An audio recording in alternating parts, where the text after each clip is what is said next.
Hey folks, Mark here from Building the Bruce, and I just want to do a quick video on a modification that I did on our wood stove.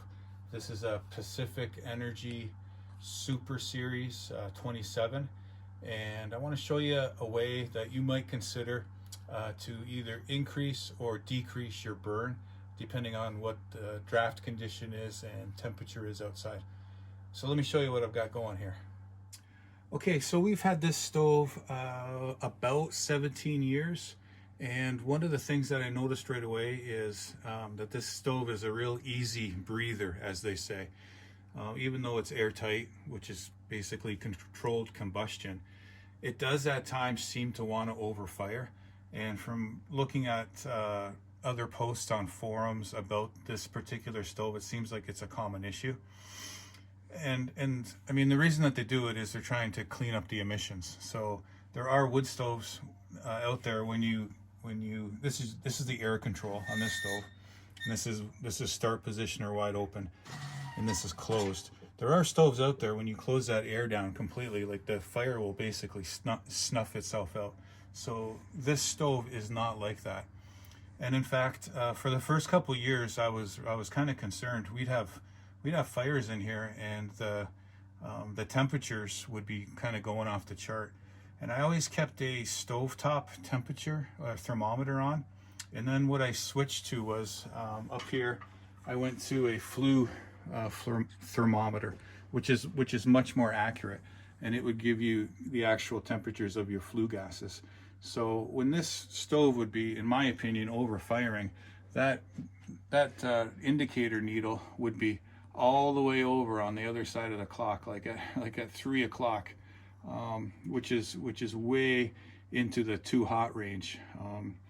So the first thing that we did to try to counter that was we added a flue damper, so you can see above the temperature or the thermometer is a flue damper, and that helped a lot, especially in conditions where there was high wind or it was super cold outside and the stove was really pulling a hard draft. So flue damper went in, so that helped a lot. So that is like a knockoff or shut-off plate. Basically, it's you know, if you position or picture a valve, right now that valve is in the open position to let you know, the smoke go past. And then when you close it, it blocks that flue off. But in these type of flue dampers, it doesn't shut it off completely. There's a couple large holes in the middle of that, so I'd say there's still, even with that completely blocked off, there's still about 25% air passing through that, so it's not 100% blocked off at any time at all. So I still use this regularly. When the stove gets up to a good cruising temperature, I'll actually close that a little bit and then give it a bit more primary air, and then have more combustion in here to get more heat out of it. But it also, at the same time, it doesn't let my flue gases get too high. So I don't know, just when you're down here and you're watching the stove like television, you can, you know, play around with it to try to get that optimum burn. So that's what I like to do. The other thing though, after reading on some forums, and it seems again like this is a common issue, and it's maybe not just this stove, maybe it's a lot of stoves, with them just burning too hot.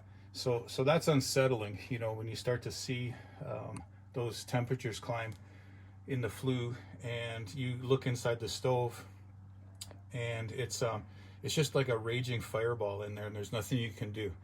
So of course the air control is all the way down to the lowest point. So, you know, the stove isn't going to let you dampen it down anymore. So you're basically, your hands are kind of tied. So one thing that I found works, and this isn't my idea, I found it on the internet, but I can tell you that after 8 years or so of doing that, of what I'm going to show you, it's worked really well. So because this is a secondary burn stove, even when the air is in the lowest position, there's always a certain amount of air that's being let into the stove for the secondary combustion, and that's kind of an unregulated air. There's no control over that. And in this stove, it's got a flashlight here, and so this is the Pacific Energy Super 27, So in this stove, there's a plate right here at the front. I can pull that out. It's got a series of holes in the front of it. And through those holes is where some of the secondary air comes through into the stove. Now, where that air gets into the stove is, if I can get the camera in here, in the phone, so right now there's a hole there, and that hole has got steel wool sticking out of it. I'm just going to reach in there and pull that out and show you. So right there, that's a little plug of steel wool that I put into that hole, and that is what adds your secondary air into the stove. So when I read about plugging that hole, I wasn't so sure if it was going to work. So my idea was to put steel wool in there and just kind of pop it in there. It doesn't completely block that air off, but it inhibits it quite a bit. So I posted that on the forum that I was looking at the time, and people told me it would never work. They told me steel wool is going to burn and I'm wasting my time. It's going to get to a certain temperature and it's going to be gone. It's not going to do anything. Well, I just pulled that out to have a look, and there it is. It's still there, and that's been in there a long time. So I can tell you that it does work. Now what that does is that slows down your secondary combustion a lot. And it's to the point now, actually, the situation that I have going on is we are in southern Ontario, and it has been so mild that the stove is just not pulling a very good draft. It's close to freezing outside, or a couple degrees above, and it would be nice to use the basement. We've got a Christmas tree down here, and this is where we watch our movies and whatnot. But the stove, I mean, it's running fine, but it's so slow. It's just so slow to get going, and the draft is so sluggish, you can tell. So actually today I'm doing the opposite. I'm going to pull that steel wool out and just let the stove run without it. So that's just a tip for you. It can work both ways. You can definitely dampen down your fire by blocking off some of that secondary combustion air, or in my case, because it's so mild out and I need a stronger draft, I'm going to open that back up and just let that flow as the stove was manufactured and intended to do.